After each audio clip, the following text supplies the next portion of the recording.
fato que se você vende um produto e você consegue desenvolver uma parceria estratégica dentro daquele mercado que você está, isso pode ser uma mudança muito grande. A coisa mais difícil de fazer isso para qualquer empreendedor, para qualquer negócio, é você identificar parceiros que são fora do que você trabalha hoje em dia.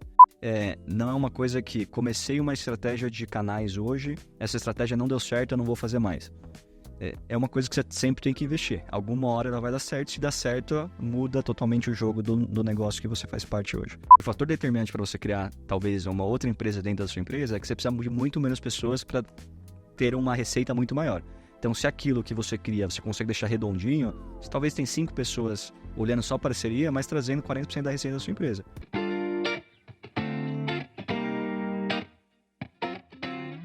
Fala aí, pessoal, sejam muito bem-vindos e bem-vindas a mais um episódio do Over the Cast, podcast aqui da NetShowMe, que a gente traz temas sobre empreendedorismo, sobre inovação, mecanismos de acelerar as vendas da sua empresa de maneira inovadora, e é um pouco disso que a gente vai bater um papo hoje aqui. Estou com um convidado super especial, um grande amigo e referência nesse assunto que a gente vai discutir, que é justamente como que as empresas grandes, médias, pequenas, se apropriam de estratégias de canais, estratégias de vendas indiretas, através de parcerias, enfim, canais indiretos, para conseguir alavancar seus negócios, alavancar resultado para suas companhias através de parcerias, né? Então, através de modelos e programas de parcerias. Hoje estou aqui com o Guilherme Tsushida. Hoje ele é responsável pelo desenvolvimento de novas parcerias estratégicas para a Microsoft. Inclusive responde pelo time de Américas, e a gente vai estudar e poder aprender bastante aqui sobre o que a Microsoft tem feito para construir toda a sua curva de crescimento também através desse modelo de parcerias. E também vou ter a oportunidade de dividir um pouco como que a NetShowMe também está construindo isso nos últimos 4, 5 anos que a gente trabalha com um programa de parcerias e programa de canais. Gui, obrigado por ter aceito o convite, obrigado mais uma vez pela oportunidade aqui, cara, super ansioso em poder aprender ainda mais aí contigo. Eu agradeço, Rafa, agradeço todo mundo que está ouvindo aqui a gente. Super prazer, o Rafa comentou, eu sou o Guilherme Tsushida, eu trabalho no mercado de tecnologia praticamente minha vida inteira, um pouco mais de 10, 12 anos, sempre voltado com parcerias e canais, é uma coisa que eu levo muito para o meu dia a dia, que assim como vendas diretas ou vendas indiretas, é super importante ter uma estratégia de canais. Então, uma coisa que eu sempre costumo dizer no começo de algumas conversas é que boa parte das empresas, elas olham uma estratégia de crescimento, né? Talvez a empresa tenha um produto, a empresa tenha um serviço, e ela contrata um time de vendas para começar a vender esse produto e esse serviço.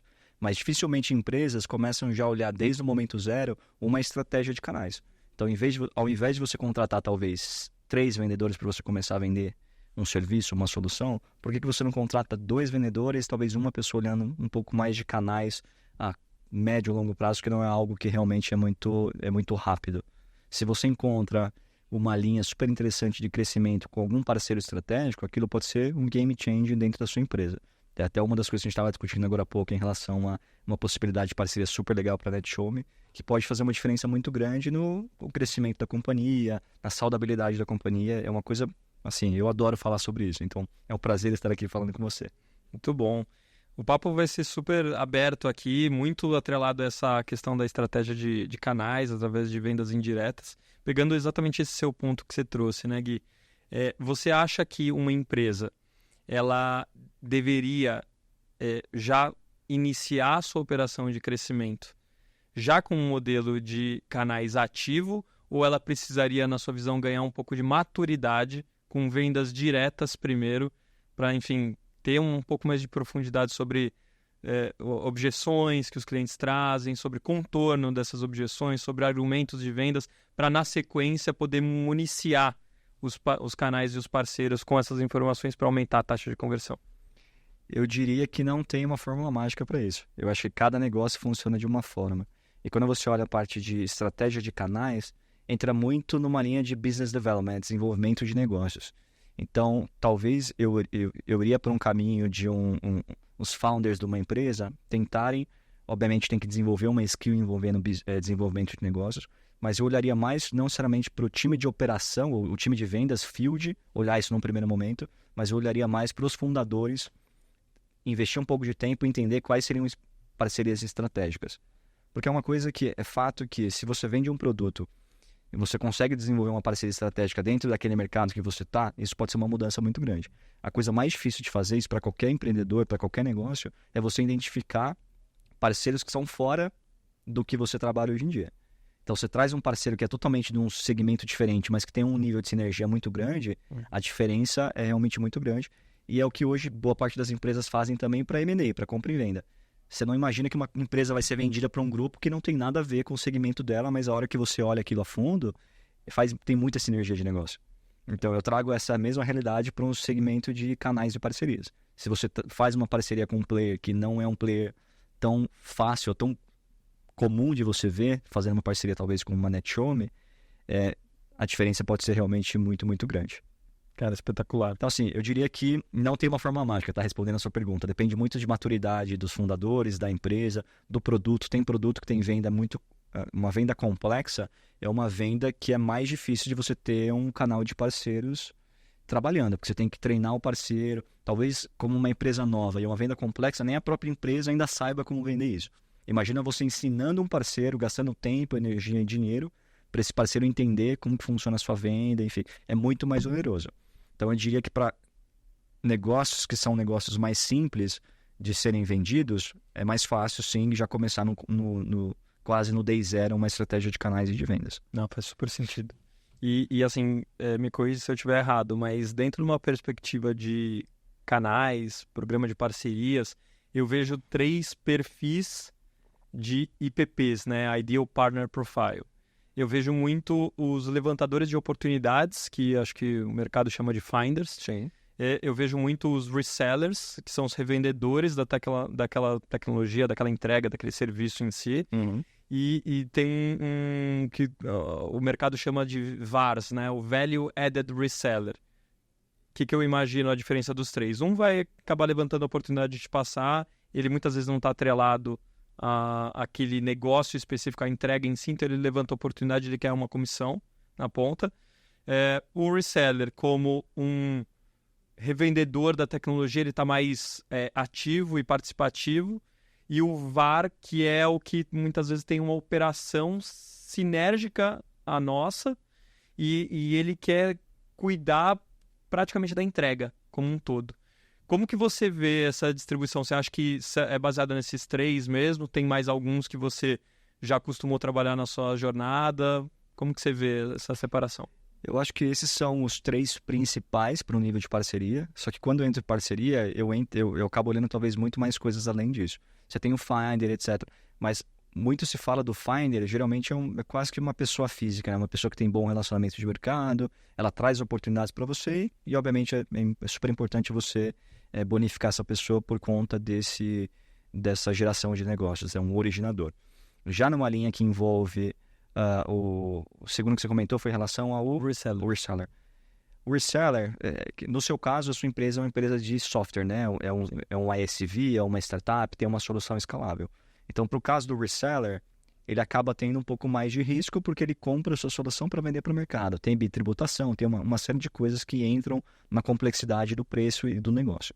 Então, tem sim muitos resellers hoje de mercado atuando com infinitas soluções diferentes, inclusive a Microsoft, enfim, todas as outras Big Techs. A gente tem muitos resellers que compram as tecnologias da Microsoft e revendem para o mercado, colocam a margem, colocam o serviço e a operação deles e parte das vezes colocam um valor agregado. Eu acho que é uma estratégia interessante, mas talvez é um tipo de parceiro que olharia para isso.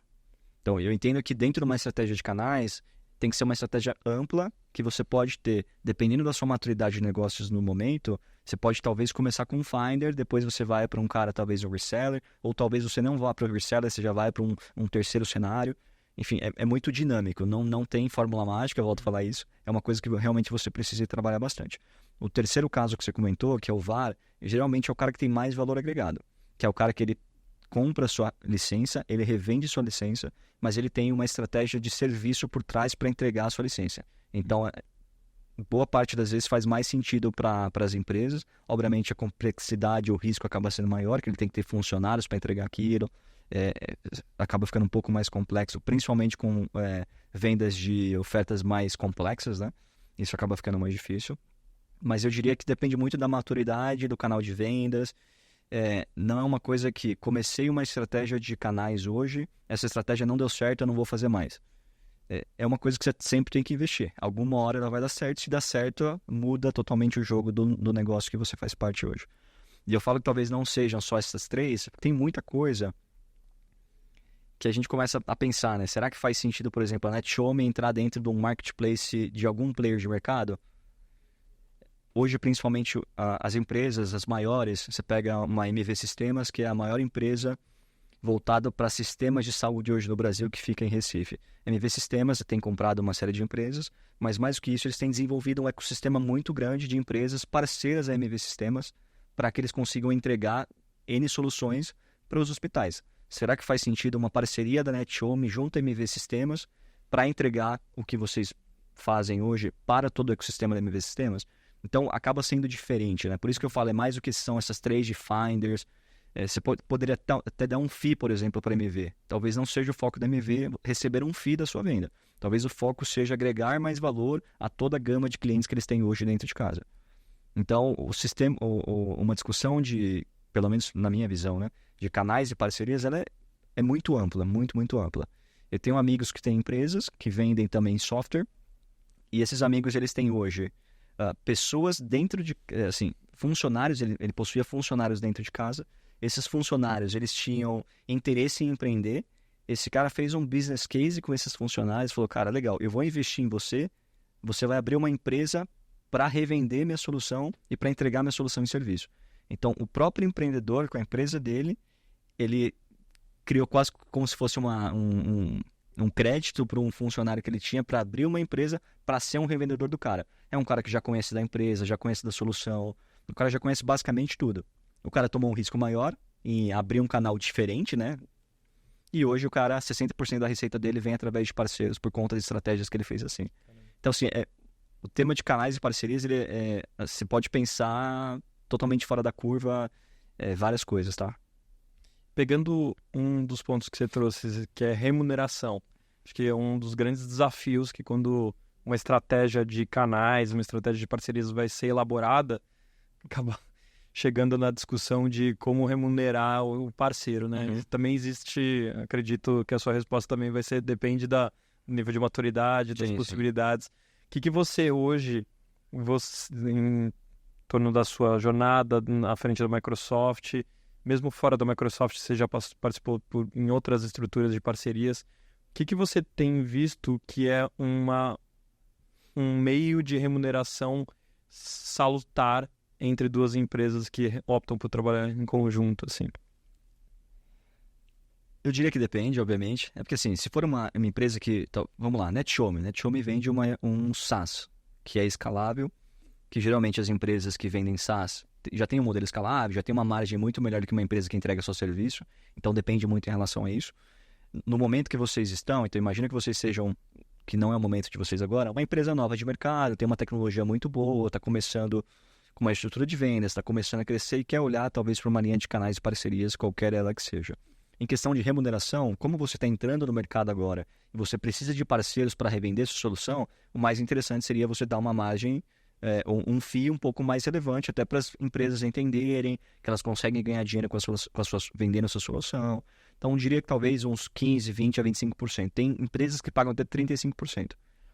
Então, vai depender muito de quanto ela... 35% do TCV, do valor total do contrato? 35% do... Se for mensal, geralmente ela paga mensal durante um ano, o MRR durante um ano. Talvez paga também uma porcentagem do setup, né? Do setup fee, né? Para iniciar a operação.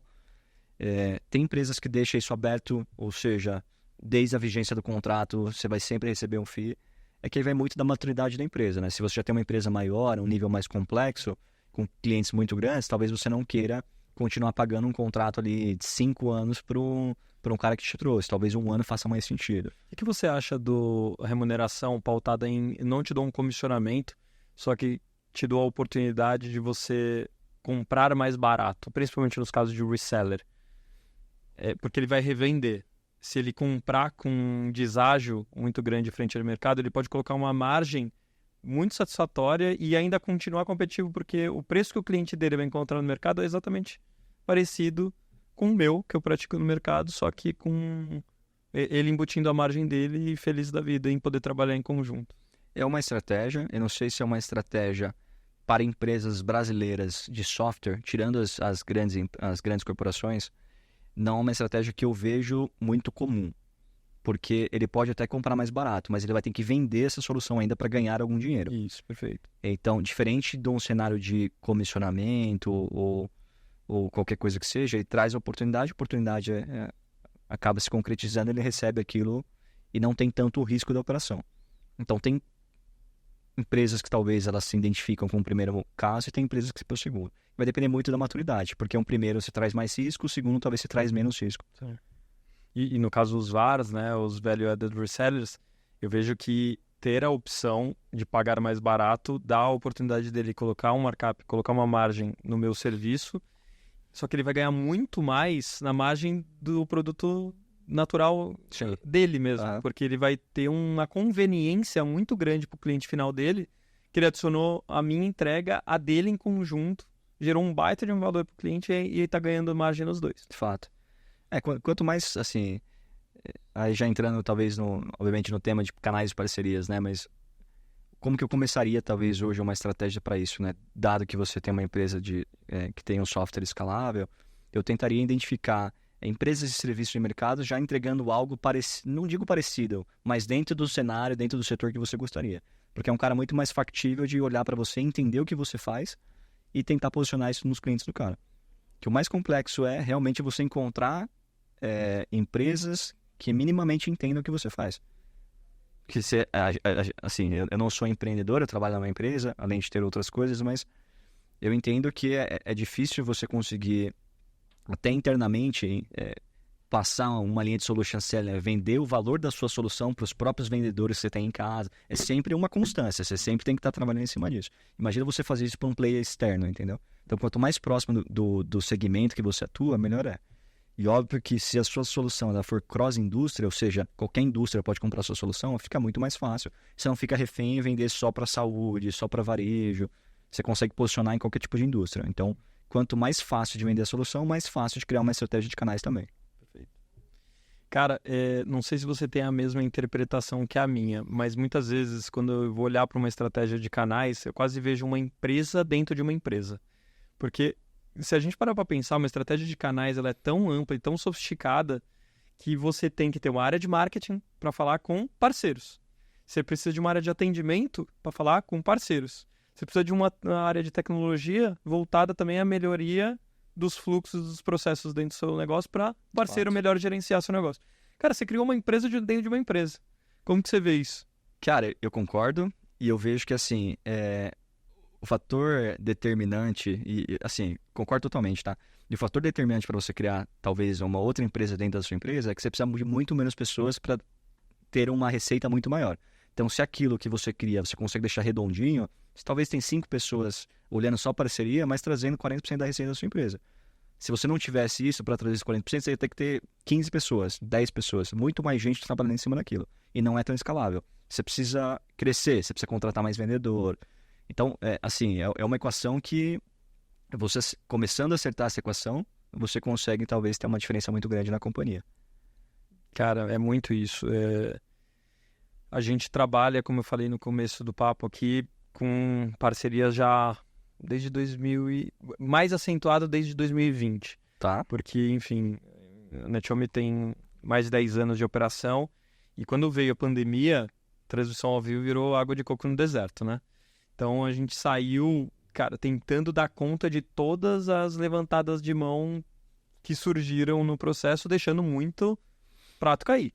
Porque a gente não deu conta do volume de demanda que foi originado. E muitos das levantadas de mão que tinham eram empresas querendo revender as nossas soluções, empresas querendo representar a gente, comercialmente falando. Foi aí que nasceu realmente a estratégia de canais da NetHome, uma vez que a gente passou a olhar como hubs que nos gerariam essa escalabilidade, né? E quando a gente foi realmente trabalhar de maneira elaborada, organizada, para que não saísse para escalar o caos, porque o caos ele já estava acontecendo. mais caos escalado de maneira não organizada criaria mais problema do que a gente precisava. Então, a gente foi olhar para uma dinâmica de vendas, ter o marketing partnerships, né? Tipo, como que a gente cria uma estratégia de geração de demanda pautada em parceiros. E aí que nasce um ponto super importante, que é o Ideal Partner Profile. Muito se fala, né? Para o market fit de uma empresa, ela tem que ter muita clareza do ICP, que é o Ideal Customer Profile. Só que quando a gente vai para uma linha de canais, muito se fala sobre os IPPs. O que você acha, cara, que é a dinâmica necessária para uma empresa ela ter muita clareza de qual é o perfil ideal de parceiro que ela precisa trabalhar? Como que você acha que são as boas práticas para uma empresa ela conseguir desenhar esse IPP de maneira clara, assim? Cara, é uma boa pergunta. Eu diria que também, né? Vai depender muito do momento dessa empresa e do nível de maturidade. Mas eu acho que empresas que... talvez eu dividiria essas empresas talvez em maturidades, tá? Uma empresa que está começando, começaria, obviamente, como eu comentei, né? Eu pegaria talvez os founders, pessoas, para ter um papel um pouco mais de business development e não necessariamente pegar uma quantidade muito grande de parceiros, mas parceiros muito estratégicos. Talvez você faça uma parceria com um player que seja de um marketplace e você consiga encontrar um caminho muito relevante, aquilo já pode fazer uma diferença muito grande, dado que você tem uma solução boa e escalável. Então, para empresas pequenas, eu começaria talvez a olhar alguma coisa aos poucos. Eu não investiria, talvez eu não colocaria uma pessoa olhando só para isso ainda. Eu colocaria pessoas olhando mais para vendas diretas, porque é onde você consegue mapear mais a fundo, você tem mais controle em relação a isso. Para empresas que já tem um nível de maturidade mais interessante, eu colocaria alguém, uma pessoa talvez, uma pessoa de canais, uma pessoa de parcerias, para começar a desenhar qual que seria um caminho interessante de parcerias. Começa a analisar o mercado, começa a discutir empresas que poderiam ser interessantes para vocês.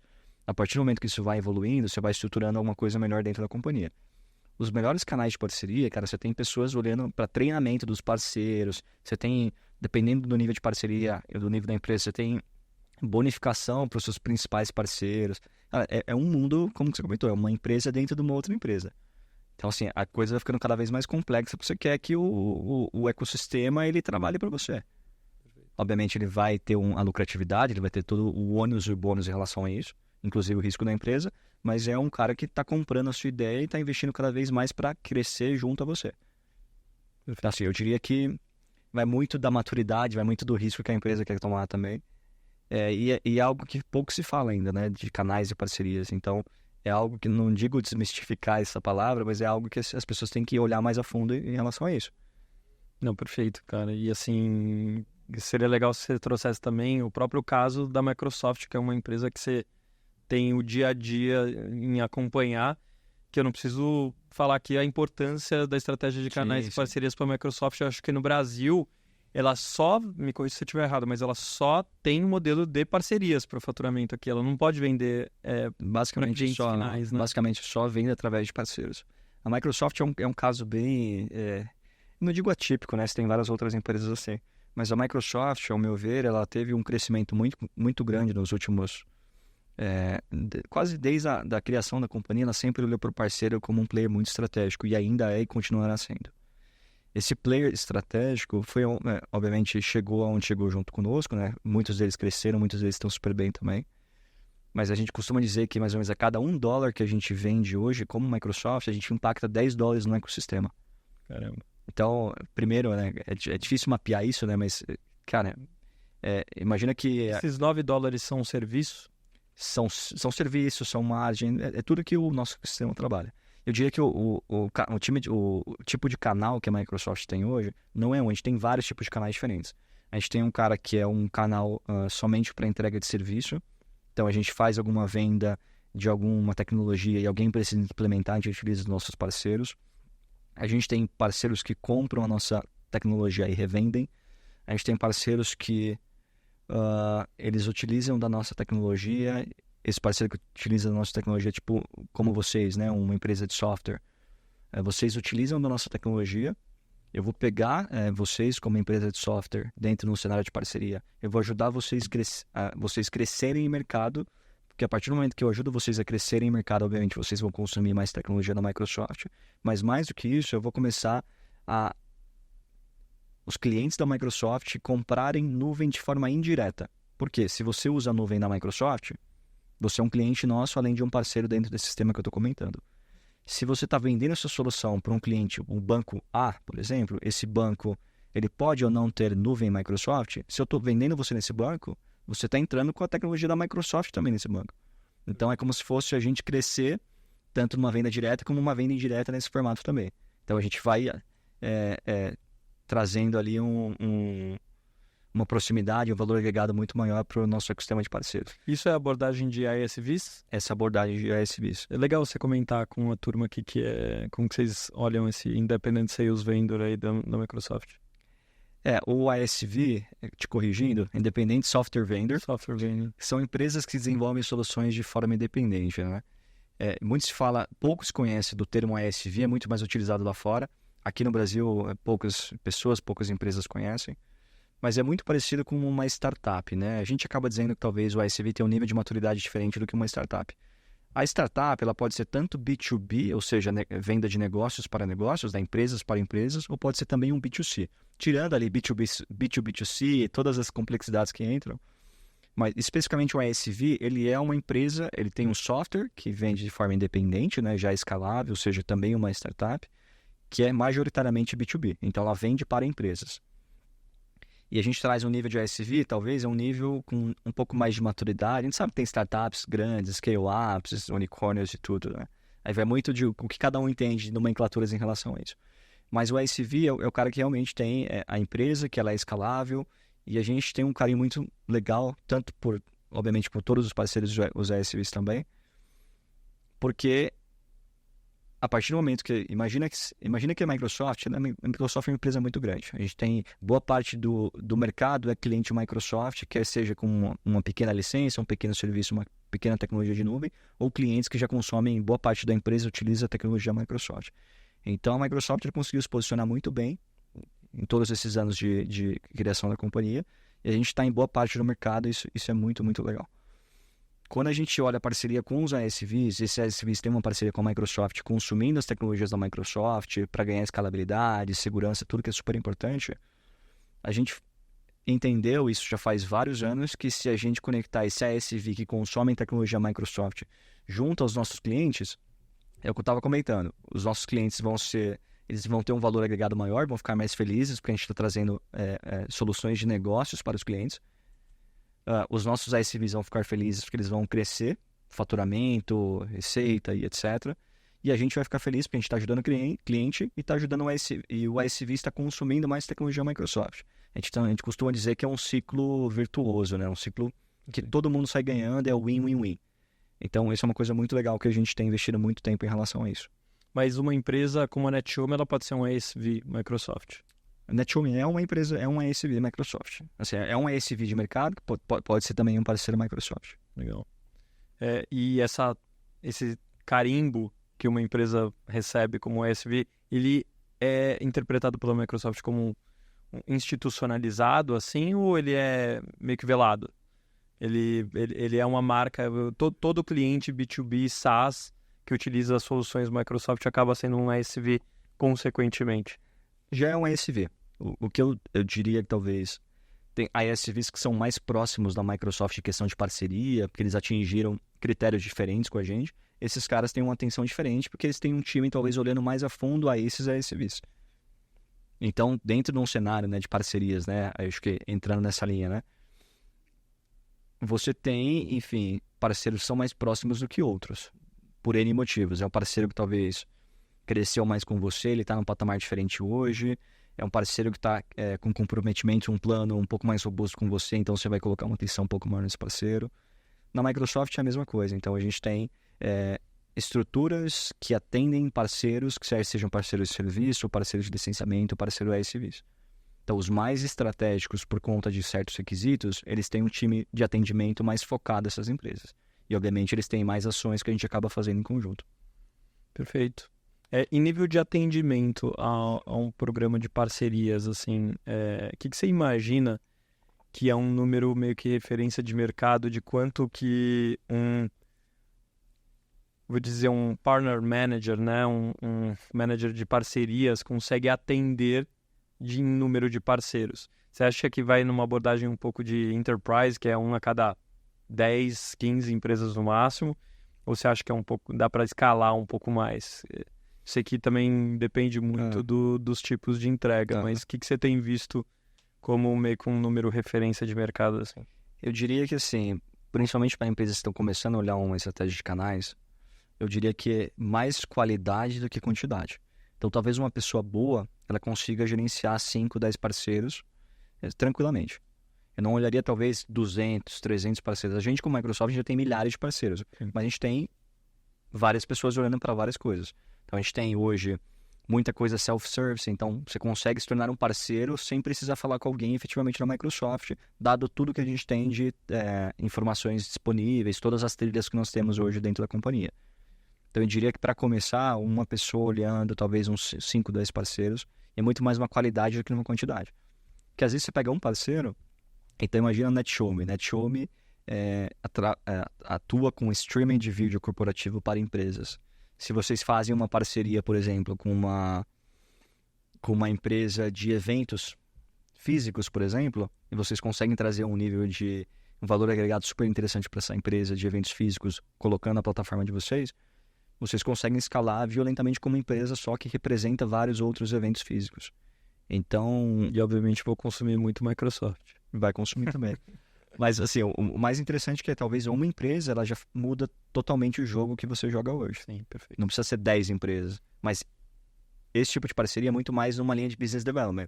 Não é uma coisa de, eu tenho várias empresas aqui no mercado, já revendendo outras softwares, etc. Isso você tem que desenvolver, você tem que entender como que funciona. Por isso que não é simples. Você tem que ver a visão macro e falar, legal, eu tô aqui, talvez se eu conectar com esse cara assim, assim, assado, pode fazer sentido, tem sinergia, não tem sinergia.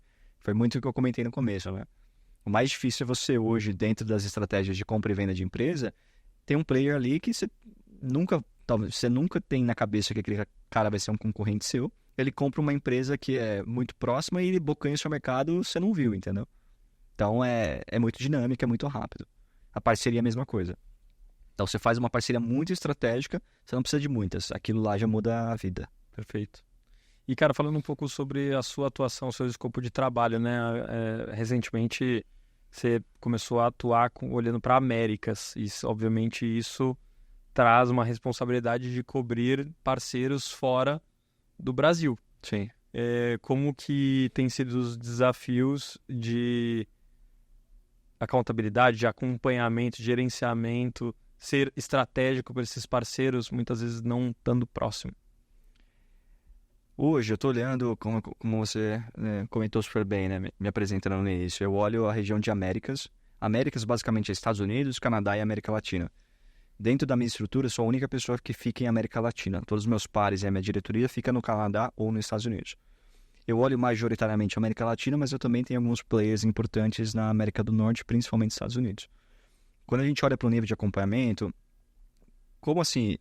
Eu trabalho desenvolvendo novas parcerias, mas com empresas já muito maduras de mercado, System Integrators, Global System Integrators, empresas de consultoria de serviços, principalmente, elas já têm toda uma governança, toda uma estrutura robusta para atuar com parcerias. Até porque eles não trabalham somente com a gente, trabalham com outros players também, e para a gente é super tranquilo em relação a isso.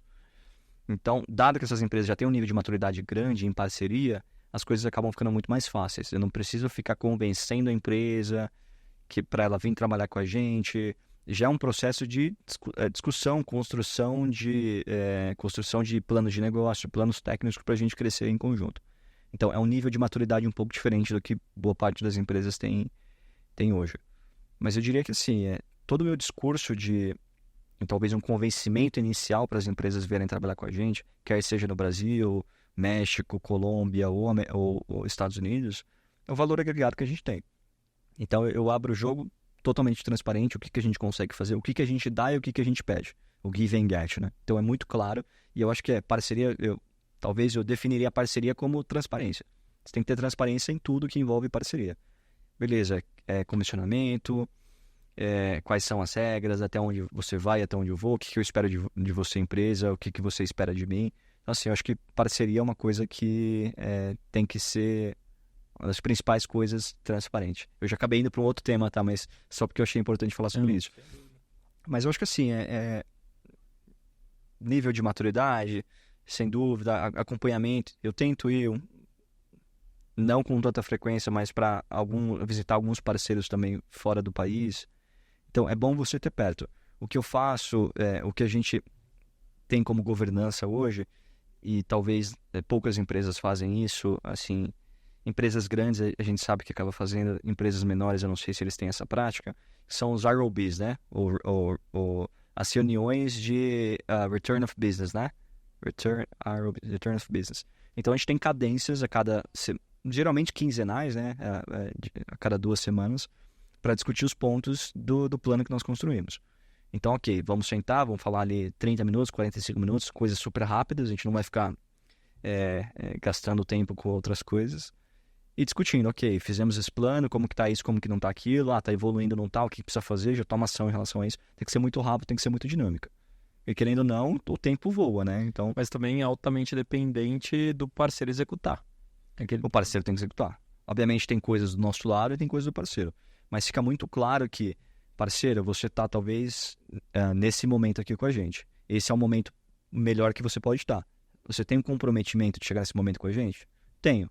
Não tenho? Ok, então talvez eu não trabalhe mais com você, porque eu trabalho com pouquíssimas empresas. Eu trabalho com 12 a 15 empresas em toda a região da Américas. Então, ou a empresa quer trabalhar com a gente, e ela investe também com a gente, porque eu quero investir, a gente quer investir, ou a gente escolhe uma outra que queira fazer isso. Porque realmente a região é grande e sempre vai ter parceiro empresas muito boas para trabalhar com a gente. Então a gente acaba tendo esse comprometimento. Tendo comprometimento, criação de um plano, a gente vai evoluindo, a gente vai seguir em diante e vai crescer juntos. Então, parceiro, você está aqui, esse daqui é o melhor caminho de todos. Você atingiu tudo que você precisava. A gente vai começar a abrir reuniões com os nossos gerentes de contas para você começar a ter um alinhamento de contas, de segmento, participar em evento com a gente, para você gerar mais leads, todo mundo sai ganhando no fim do dia. Cara, espetacular. Aprendi um monte aqui sobre estratégia de canais, programa de parcerias. Mais uma vez falando, acho que não deveria ser surpresa para vocês que estão nos assistindo, ouvindo, sobre a importância no ganho de escalabilidade. Talvez não exista uma estratégia de crescimento de receita mais escalável do que um bom e um bem desenhado programa de parcerias. Não é fácil, mas se fosse fácil também todo mundo faria. Todo mundo teria, sem dúvida. E também não é para todos os negócios, né? Eu diria que daria para ser. Só que aí são parcerias mais... Tem que ter criatividade. Porque é uma parceria estratégica para um negócio que não é comum. Você pode ter talvez uma padaria e você pode desenvolver uma parceria, uma estratégia de canais. Você tem que pensar mais fora da caixa. E não é simples e nem todo mundo consegue fazer isso. Mas é uma coisa que qualquer negócio você faz parceria. Uma das coisas que o modelo de negócio de software como serviço, SaaS, tem, que eu acho incrível, e quando a gente analisa o programa de parcerias, tem toda a liga do mundo, que é replicabilidade. Sim. Cara, é o mesmo produto vendido infinitas vezes. A padaria, eu tenho uma grande dificuldade de entender como que a replicabilidade entra nisso, porque o pão só existe aquele. Aquele pão só existe aquele. Aham. Mas é curioso, cara. Eu acho que, sem dúvida, pode ser atrelado. Talvez uma escala menor do que... Ah, não, sim, quando envolve escala. Mas, por exemplo, uma padaria. Talvez você poderia pegar, enfim... Tem que pensar um pouquinho, mas, por exemplo... Será que... Aí entra também, não necessariamente só em parceria, mas entra no quesito de agregar valor ao cliente, né? Sim. Ok, todo mundo gostaria de talvez ir na padaria de manhãzinha, comprar um pãozinho, etc. Mas será que você consegue pegar pessoas, criar um grupo, uma comunidade, alguma coisa assim, para essas pessoas levarem pães para outras pessoas? Ou VARs, que já colocam a manteiga no pão. Pode ser. Cara, tem muita coisa que dá pra fazer ainda, né? O velho added reseller coloca a manteiga, coloca a mortadela dentro, já vende sanduíche pronto. Uma experiência muito melhor, né? Mas... Gente, muito, muito legal. Eu espero que vocês tenham aprendido, assim como eu aprendi bastante aqui sobre modelo de canais. A gente chegou até a discutir aqui replicabilidade de padarias. Foi desde ISVs até modelo de replicar padarias. Cara, obrigado, Gui, mais uma vez aí por ter topado, bater esse papo. Pô, sempre aprendo demais contigo. Eu que agradeço. Se uma mensagem aqui tiver te ajudado a aprender algo novo sobre o programa ou buscar validar dentro do seu negócio uma estratégia de canais, a gente já valorizou demais o nosso tempo aqui, a gente já justificou demais a energia de estarmos aqui discutindo isso. Então, espero que você tenha curtido, espero que esse podcast seja valioso para você, assim como foi para mim. Mais uma vez, obrigado, meu irmão, de estar aqui. Eu que agradeço pelo convite e espero que vocês gostem, pessoal. Qualquer coisa vocês podem me acessar nas redes sociais também, tá bom? Qual que é o seu Instagram? Gui Tsushida. Ou aí seu LinkedIn? Gui Tsushida. Ótimo. Guilherme Tsushida, vocês conseguem me acessar aí, tá, pessoal? Valeu demais, galera. Esse conteúdo ele vai estar dentro da nossa OTT e a gente deve buscar e fatiar um pouco desse conteúdo aí e alimentar as plataformas sociais também. Então fiquem ligados aí nos conteúdos de Over the Cast e no Flow NetShow Me. Valeu, turma. Até o próximo.